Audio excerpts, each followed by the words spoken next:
What's up, world? I think we're live. We're getting going a little early right now because let's just get this out of the way. It wasn't a red wave, it was more like a red puddle.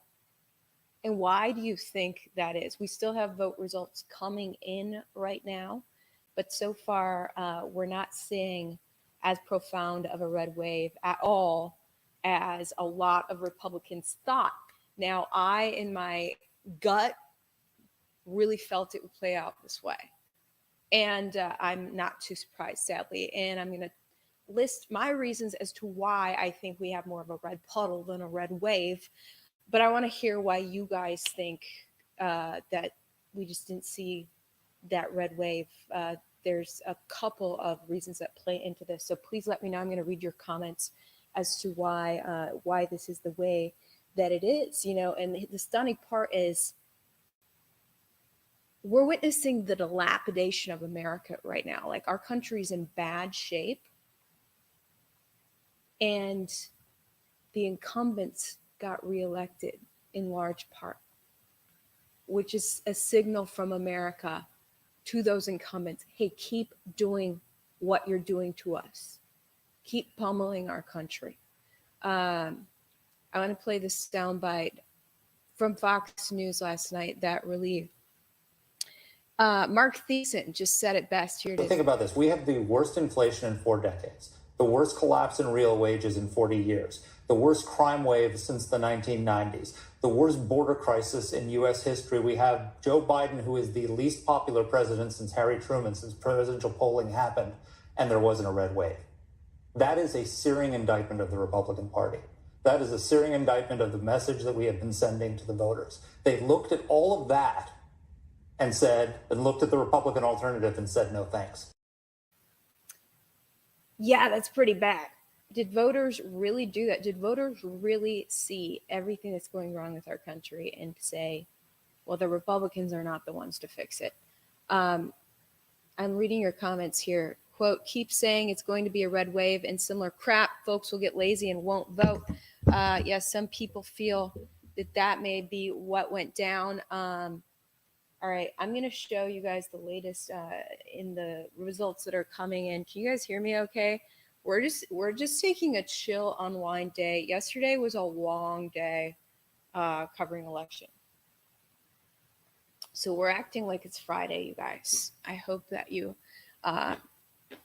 enjoy this laid-back reaction to the poll results. All right, what we've got so far is the House of Representatives. Like, we do have House of Representatives. There was pretty much a red wave. I mean, not as big as some people wanted, but so far Republicans gained 5 seats, Democrats lost 7 seats, and results are still coming in to try to figure out whether, how much Republicans will retake the House. But DC Drano just posted, let's not forget this one big win. Nancy Pelosi just got fired from being Speaker of the House.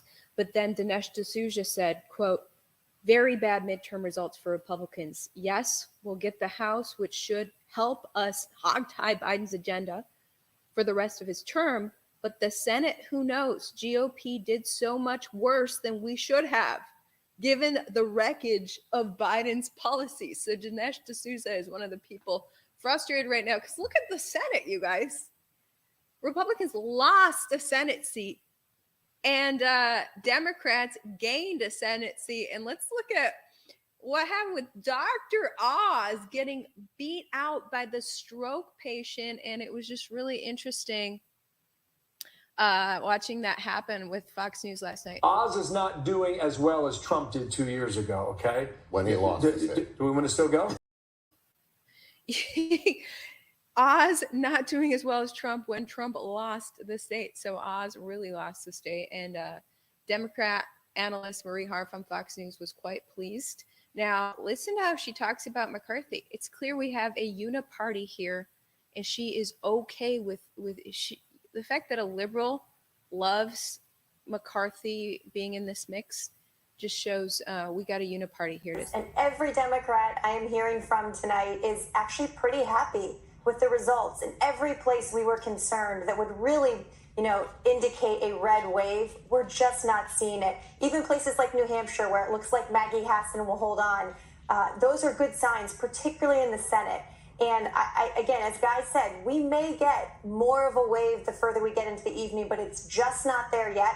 And we may very well be looking at a situation where Kevin McCarthy is, in fact, the speaker with an incredibly small majority. Democrats keep the Senate. They pick up some seats in governors' mansions. And overall, you look back on this midterm and think Joe Biden and his party actually did pretty well. Democrats happy at almost 11 o'clock on this election night. Yeah, so that's what we had last night, and Democrats are pretty happy right now. But there were definitely some Republican wins that we're going to talk about now. Before we go any further, shout out to the sponsor of my coverage, Noble Gold. Did you know Noble Gold's team of precious metal experts have helped thousands of worried investors like you to build and preserve wealth through times like these? Find out why gold, silver, and IRAs are the answer to inflation and financial contagion.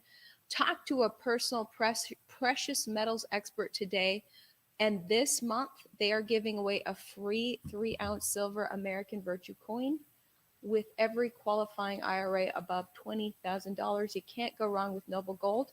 Call the team now, 877-646-5347.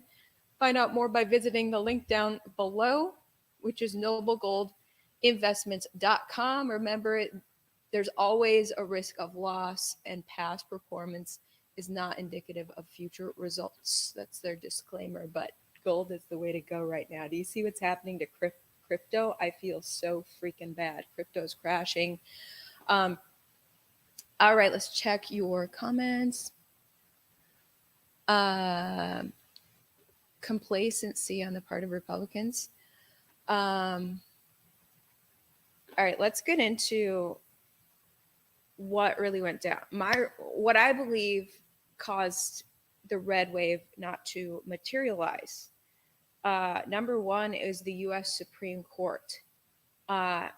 We could not have had a red puddle instead of a red wave without the U.S. Supreme Court this year overturning Roe versus Wade. But not only that, in the judge's opinion, talking about getting rid of gay marriage as well, and overturning the judge is saying they want to revisit cases like, I think it was Lawrence versus Texas, which is in regards to gay sodomy. When Supreme Court justices start talking like that, it's really alarming to people who believe in individual liberty. Individual liberty is, I mind my own business, you mind yours, and the government stays the heck out of my business.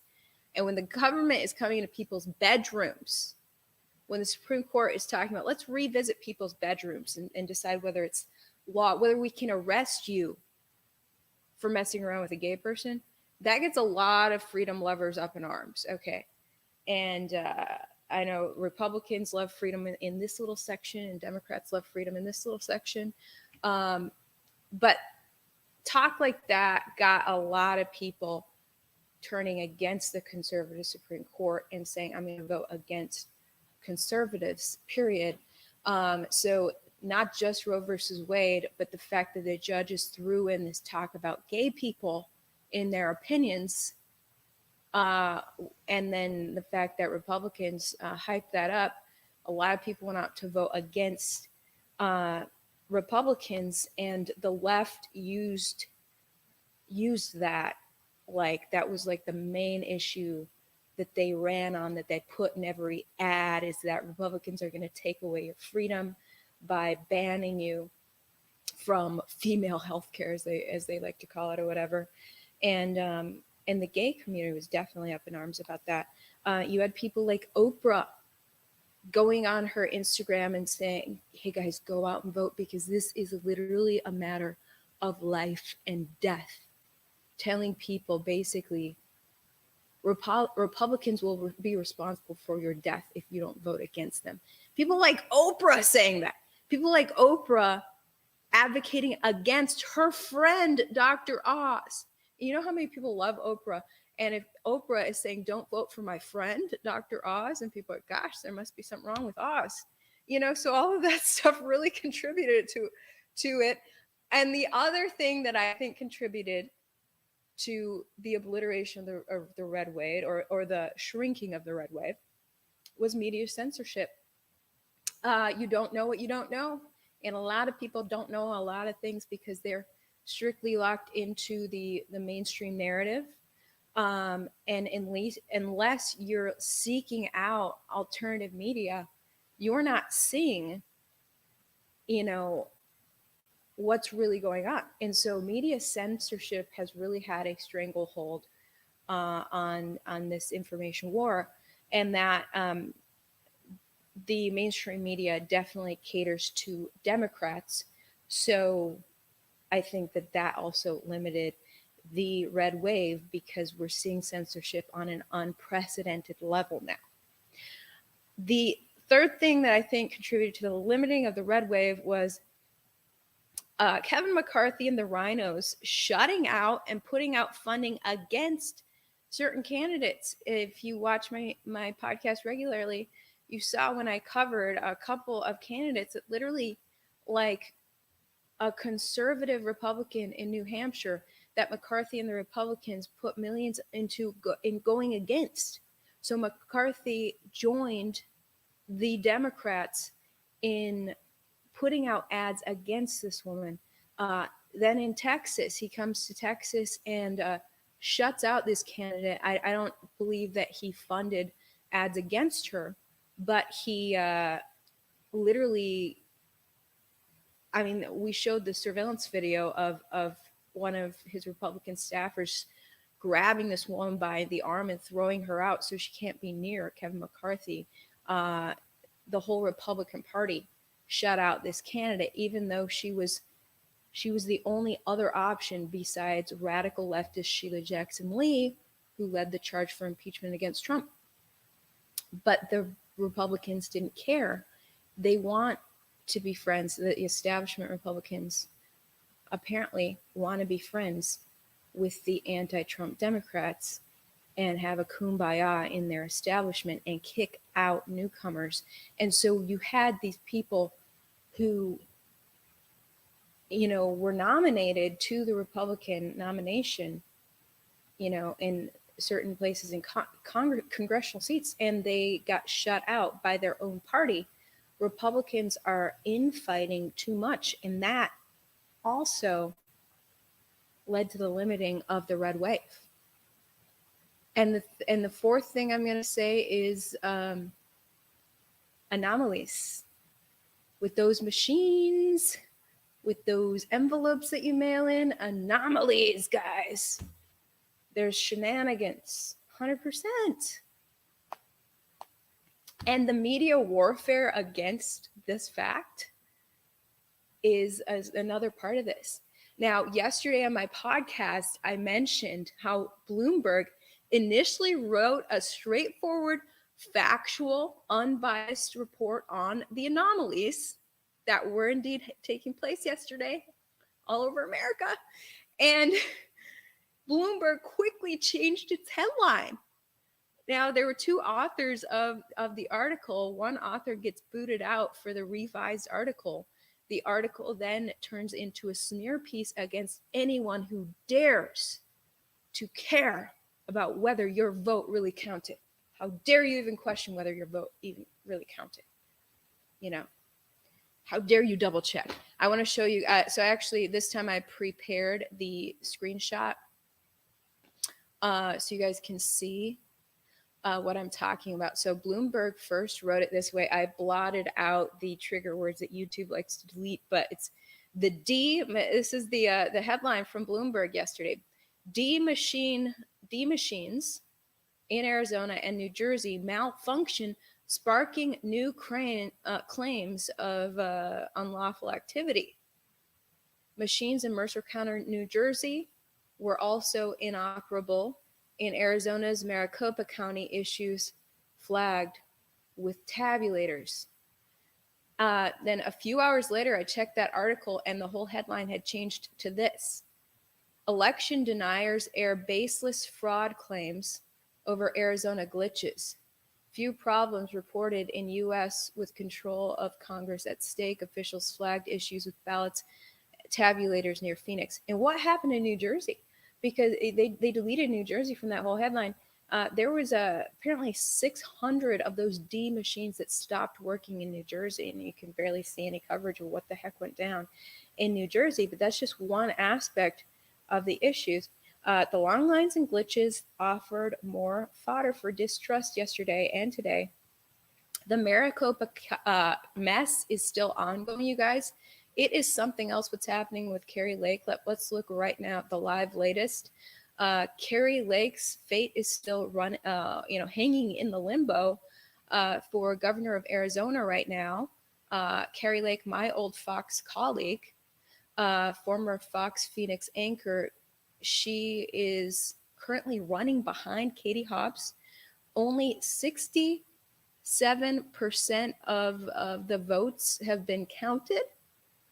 67% of the votes counted nearly a day after polls closed. So Katie Hobbs, the Democrat, is winning by a hair, 50.1% to Kari Lake's 49.9%.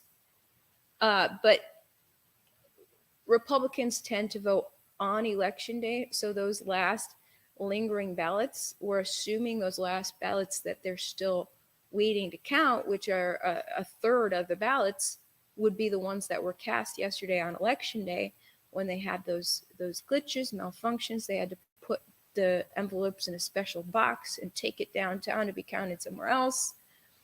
We're assuming those are the ones that we're still waiting to be counted, which are probably going to be primarily Republican because Democrats like to do it earlier traditionally.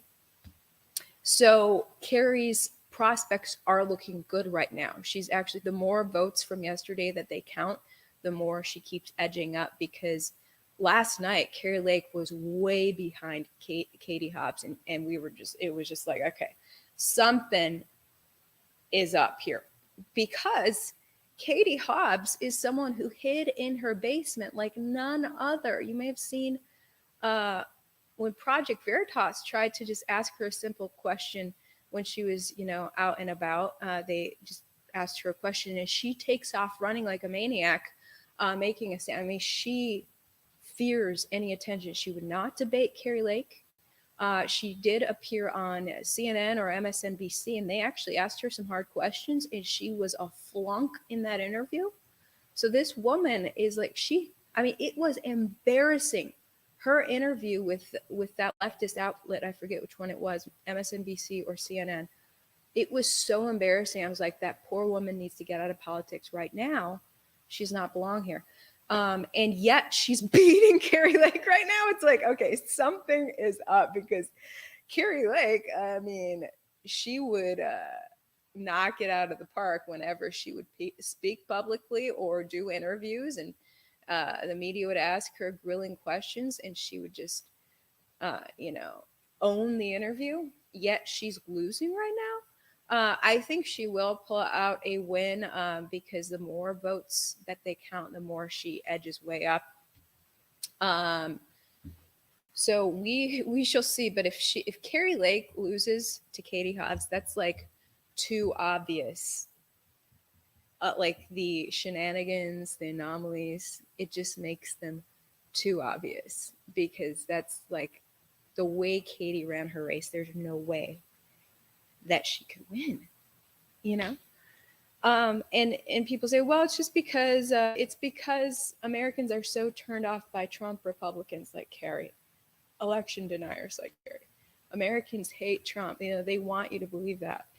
And that's the narrative that I see getting pushed. I saw someone tweeted at me just a little bit ago that Trump is responsible for the lack of a red wave, because Americans gravitated against the people that he endorsed. I just don't, it's hard to believe. So just going over the anomalies in the election. So the Maricopa County mess, as you know, Maricopa County, Arizona, it makes up 2/3 of the vote in Arizona. So it's a major key. and 20% of their machines were down yesterday. And they used that D machine company that shall not be named, that has all, it's known for the anomalies. Like I mentioned yesterday, you guys, the Associated Press, I have linked the Associated Press's coverage of this machine company down in my description. May 31st of this year, AP wrote an article. Headline: Cyber Agency Voting Software Vulnerable in Some States.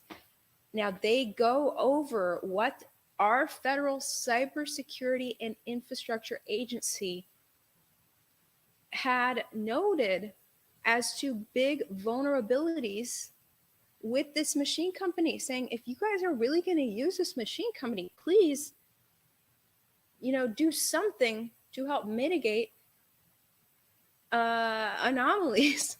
It's hard to talk about this on YouTube, but so this is not freaking election denying or conspiracy theories. Biden's freaking federal agency investigated and identified major issues, and one of the issues is with QR codes on the ballot, which when I cast my ballot in Texas, it had a QR code too. So the issue is a hacker could potentially manipulate the info on the QR code to be different than what you actually marked down. So and we don't use in Texas, the D machine company is actually banned in Texas. We use Hart InterCivic, but apparently Hart InterCivic uses similar methodology of voting to the D machine company. Texas banned that company after their investigators looked at the machines and realized that they were very vulnerable to intrusion from a hacker. I feel like I'm saying trigger words right now that YouTube will delete, but what can you do? We got to somehow keep talking about this as much as the censorship media doesn't want us to.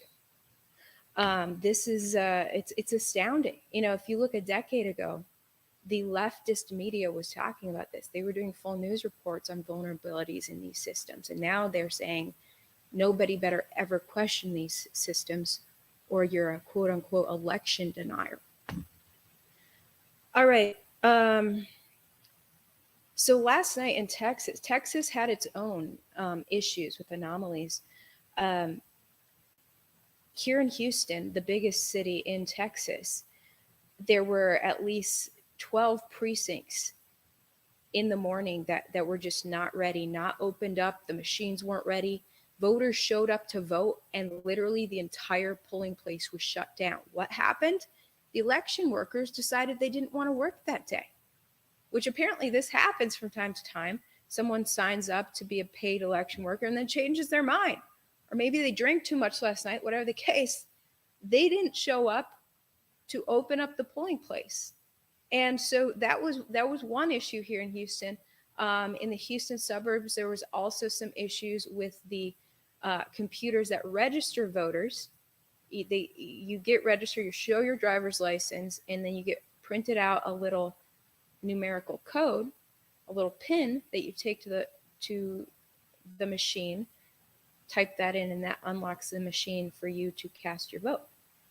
Well, the computers that register people, that check people in, were not functioning in several locations. So there were several messes in this major metropolitan area where I live, Houston, Texas. And because of that, a judge here in Texas ordered that polling places be open until 8 p.m. instead of 7. Last minute change that you now have till 8. And so people started heading out there. I actually got a text from a random activist. I'm sure we've all gotten these texts like, have you voted yet? Well, I got one at 7:45 p.m. saying, polls are still open. Get out there. Go vote. Polls are still open. 7:45 with 15 minutes left. Well, shortly after that, a higher court in Texas overruled that and said, no, you can't randomly tack on an extra hour for voting. That's sketchy. And they shut it down. So now everyone who voted from 7 to 8 p.m. with a provisional ballot, those ballots have been set aside, and it appears they'll probably be thrown away here in Texas. So there's a big mess with that. Now, one of my sources actually let me know that it appeared there were buses of people showing up between 7 and 8 to do last minute voting. I have not verified that. I said, send me pictures. Otherwise, I don't know that that's true. But, you know, I've seen in the comment section that some people think there wasn't as big of a red wave is because it's a numbers game. It's all about shoving low information voters out there.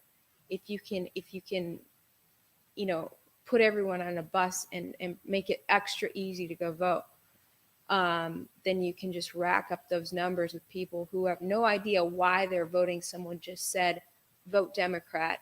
And so that's what they're doing. And I mean, I ran into, if you saw my live stream yesterday out on the scene, I ran into some people like, oh, I don't know why I'm out here. I just think, you know, the whole Roe versus Wade thing, I'm just going to vote Democrat. You know, so it worked like a charm. Like, you can literally just tell someone, Republicans are trying to take away your individual freedoms. And so they just go ahead and vote for Democrat. And they forget how many individual freedoms the Democrats have tried to take away and how much they've destroyed our economy these past few years. But I will say there were plenty of Republicans who stripped away individual liberties across America too during the pandemic. So we have an issue with Democrats and Republicans who like to control people too much. Our governor in Texas, Greg Abbott, shut down countless businesses needlessly because of some bug that was going around. All right, so Michigan, there was a similar glitch in Michigan. The New York Times covered this.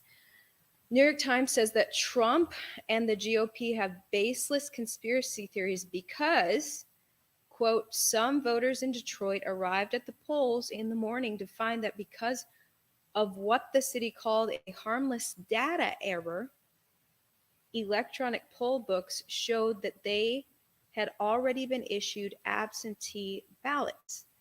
Poll workers informed them that they could still cast ballots at the polling sites and that their votes would be counted according to election officials. The votes were also assured that the city clerk's office has put procedures in place to ensure all voters can cast a ballot and each voter's only casts one ballot. So I think this is what I was giving you guys a heads up about, is there's going to be people who show up to vote and find out that their absentee ballot was already requested and cast. Okay? That's what Harry Waite in Wisconsin went to jail for exposing. This is a really easy way to screw with the system that none of the media is talking about, and is astounding. When I first found out about Harry Waite's case, I was freaking dumbfounded. Wisconsin has a voter registration website similar to a lot of other states. I bet Michigan's the same way, where you simply put in name and birth date and you can get the ballot sent to you. So you can put in someone else's name and birth date, and against their knowledge or will, you can seize their ballot and vote for them. Harry Waite exposed this and went to jail for that. Then in Michigan, you're seeing people wondering, well, why was my ballot already shipped but never arrived at me? It arrived with someone else. Then you recall the surveillance video from Dinesh D'Souza's documentary. How did people have those piles of envelopes that they were sticking in a box late at night? Maybe they requested it from the voter registration website. So the Michigan glitch, New York Times says that Trump is making baseless conspiracy theories out of what is actually a serious concern. That your ballot was shipped to someone, but you never got it, and now you're being told there's an issue because it says you already voted. Then there was New Jersey, 600 machines down, the D machines. New Jersey had major issues. Wisconsin, its issues will continue until they actually man up and fix their insanely flawed system. Now, the flawed system that Harry Waite exposed is not one that we're going to see issues with on election day. This is a low key, very hard to prove way of screwing with your vote.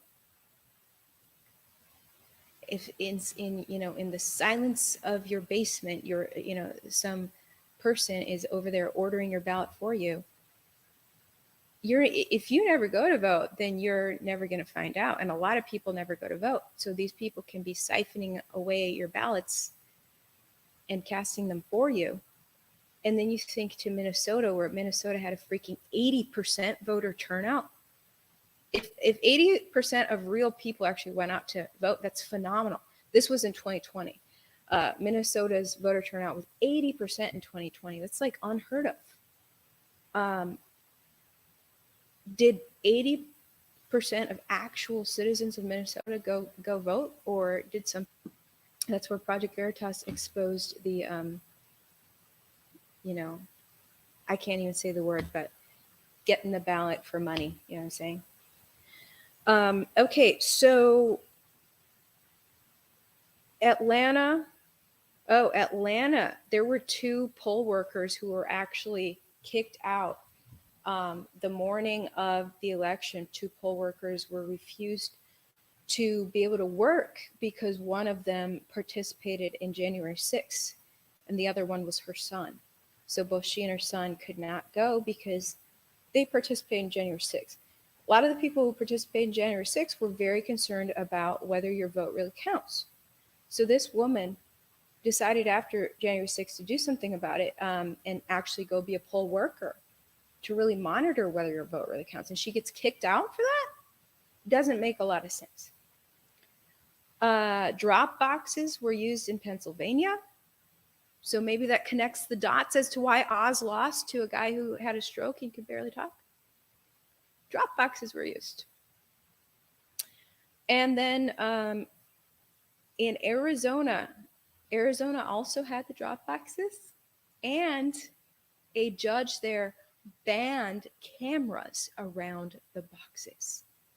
Apparently, a Trump-appointed judge issued a temporary restraining order to ban cameras monitoring the drop boxes for people who just want to cast their ballot that way. Why on earth would you ban cameras? Cameras need to be monitoring those boxes. And you wonder why there wasn't a red wave? Well, this is why I was aware of all these things leading up to this. And that's why I was like, we'll see if there's a red wave, but I'm not so sure. Now in Florida had a freaking red wave, you guys. In Florida, they have banned mass mailing of ballots. They have banned buying ballots off of someone or casting it for someone else, if you know what I mean. They require voter ID, and the governor of Florida also created an election police force. So they have big time, voter integrity in Florida. And what do you know? They had a massive red wave. DeSantis actually beat Charlie Crist by 60% to 40%. What a landslide. Interestingly, Florida blocked out federal monitors of their election. I was not aware that our federal government wanted to creep on state elections. But that actually happened. Now, I want to show you guys the New York Times coverage of this. I don't know. I feel like we shouldn't federalize our elections, but that is what is happening in a sneaky way. It wasn't just Florida. The feds, the Justice Department that we all trust so much because it has our interests and it's not politically motivated, they have been sending their officers out to polling places in areas across the nation. Why? Well, Florida said, you're not coming in here. All right. So here it is, New York Times. Florida's Secretary of State is blocking federal monitors from entering polling sites in Miami. Florida's Republican Secretary of State has rejected a request from the Justice Department to place federal monitors inside polling sites in 3 of the state's most populous counties, a move federal officials say could erode protections for minority and disabled voters. So the feds are saying we got to watch your election closely because minorities, because disabled people. On Monday, New York Times reports, the Republican Secretary of State in Missouri blocked a similar request to deploy monitors inside sites at Cole County, which includes the state capital, Jefferson City, over concerns some locations did not provide adequate access under the Americans with Disabilities Act. The Justice Department is monitoring polling sites in 64 localities in 24 states to guard against violations of federal voting rights laws on Election Day. That is an increase of 6 states over the 2020 election. See that each election period, they add more feds at the polling places. This is crazy. 2020 election, when the department dispatched monitors to polling stations in 44 cities and counties with documented histories of violations. Quote, no federal monitors were stationed inside polling stations in 2020. The department, then run by the Trump administration appointees, decided that the risk posed by COVID-19 pandemic endangered voters and lawyers. Instead, they positioned monitors outside. Well, on Tuesday, Cord Byrd, the Florida Secretary of State, told reporters that the state had decided not to renew consent agreements that would have allowed the monitors to be inside polling sites in Miami-Dade, Broward, and Palm Beach counties, even though they had been allowed at those sites before the pandemic. So quite interesting. Now, you know how big cities are almost always Democrat? Well, Miami just had a red wave. Miami-Dade County turned red.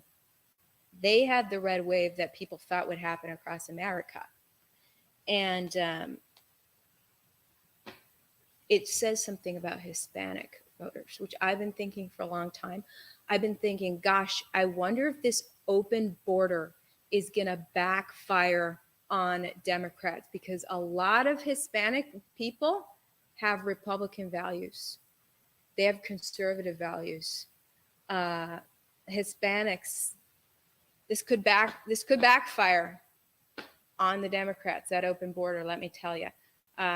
There was a great soundbite from Karl Rove on Fox News last night that I also recorded.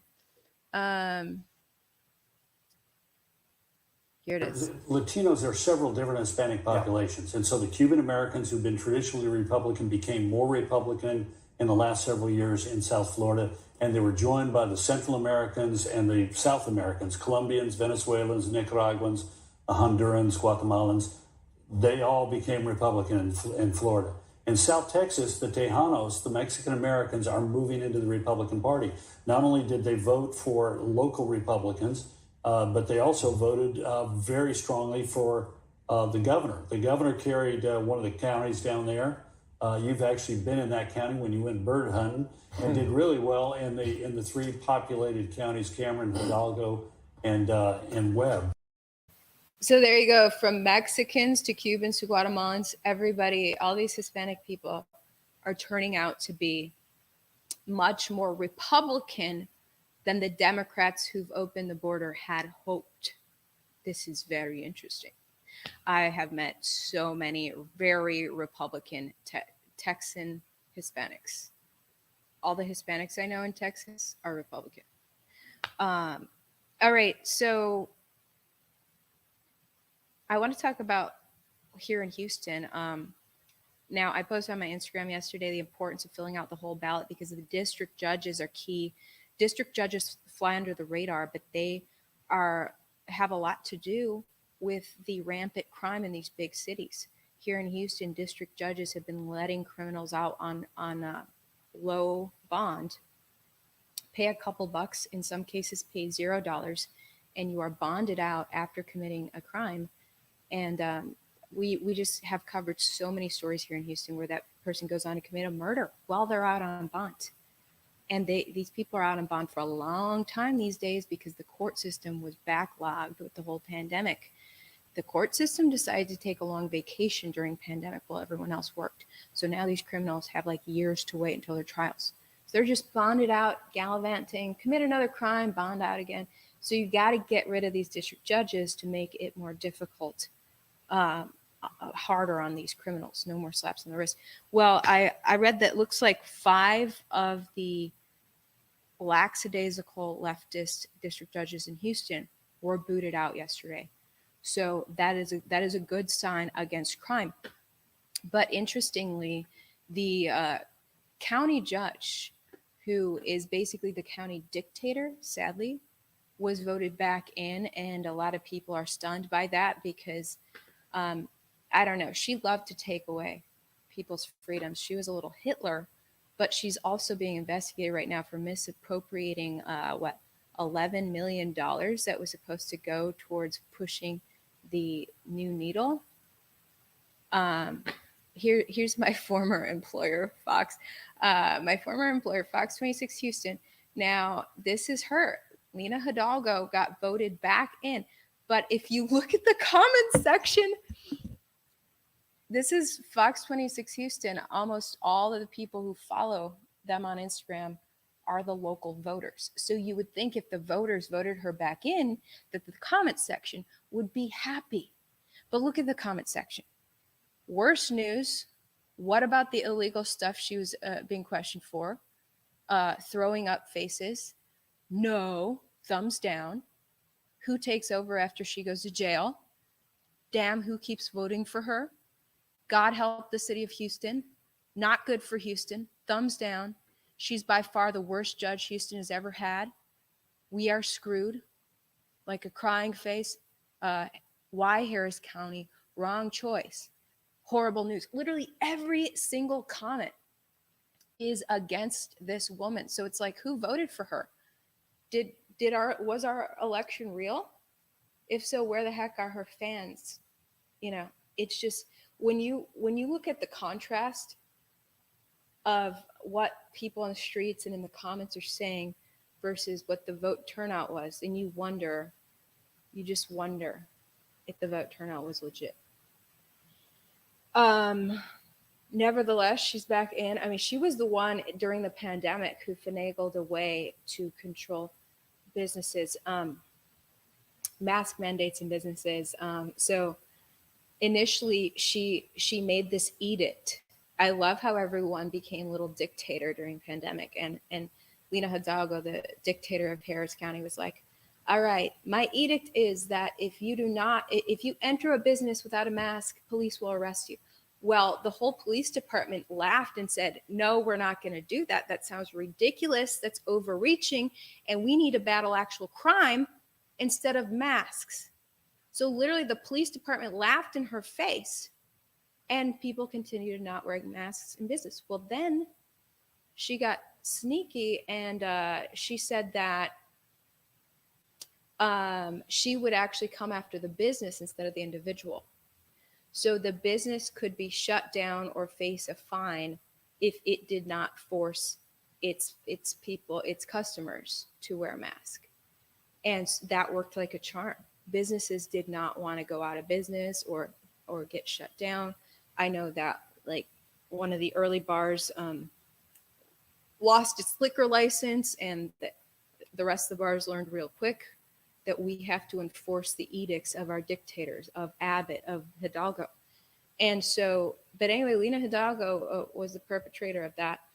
And as cases of the illness continued to go down, she continued to keep the red alert out that was like, everyone's going to die if you go outside. So that was her. That was just one of her many things. Yet she's been reelected. So that's a signal from the people of Houston. We want to continue being treated like that. We want you to continue to force us to stay inside, to force us to wear masks, to force us to close our businesses. This is the message that the voters sent yesterday, and I'm wondering why. Even Greg Abbott, he participated in the lockdowns. I was thinking whoever locked down our freedoms on that unprecedented level needs to be kicked out. Yet, Greg Abbott won the primaries.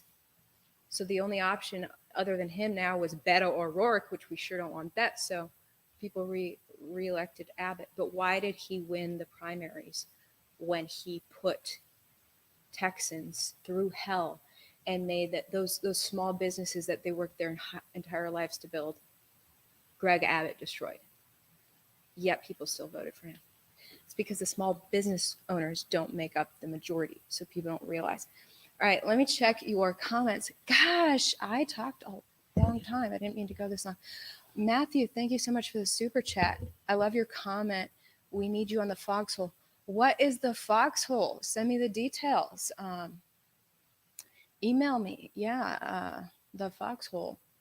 If you guys saw any anomalies in the election yesterday, please email me, ivory@ivoryhecker.com. I am looking into election anomalies. I'm definitely hearing from people. I posted some of my interviews with people who witnessed election anomalies on my Rumble page because, as we know, YouTube likes to hide election anomalies. Thank you, JJ, for the super chat donation. That is very, very kind of you. Every donation helps so much. I really appreciate you guys. All right. With that being said, this is exactly, I'm looking at comments. Houston, lock me down harder. That's apparently what the voters said. Across the nation, voters said, lock me down harder. Voters reelected the incumbents and said, gosh, if we ever go through something like this again, which Biden says will happen again, which, the pharmaceutical companies say will happen again. Of course they say that. We want you officials in place to lock us down again because we're not smart enough to make up our own minds. Thanks, Chris, for the super chat. Hey, Ivory, heart your show and your adorbs. Corrupt forces are still in play, and I'm sure there's a lot to be found. It's only been one day. Time will tell. Exactly. But people a lot of people have woken up, but a lot of people are so freaking forgetful, and the politicians know that. That's why Biden did this little finagling to try to get the gas prices lower real quick, because if the gas prices can dip back down, people's memories, they won't be able to recall a few weeks ago when gas prices were higher, and so they'll be appeased. Oh yeah, I guess the biggest thing is Roe v. Wade. All right, I guess I'll vote Democrat. And they'll forget everything else. Whatever though. All right, whatever. Libertarians are the ones who love hands off everything. Libertarians love freedom more than Republicans or Democrats. But unfortunately, libertarians would never stand a shot at this point. They just don't get enough attention. And when Ron Paul came into prominence, he was definitely attacked by the media as some kook. But libertarians are the leave us alone people. Republicans want to mess with your personal life, mess with what you put in your body, mess with who you're with. Democrats want to mess with your pocketbook. Libertarians say, leave all my personal stuff alone. Government, go over there.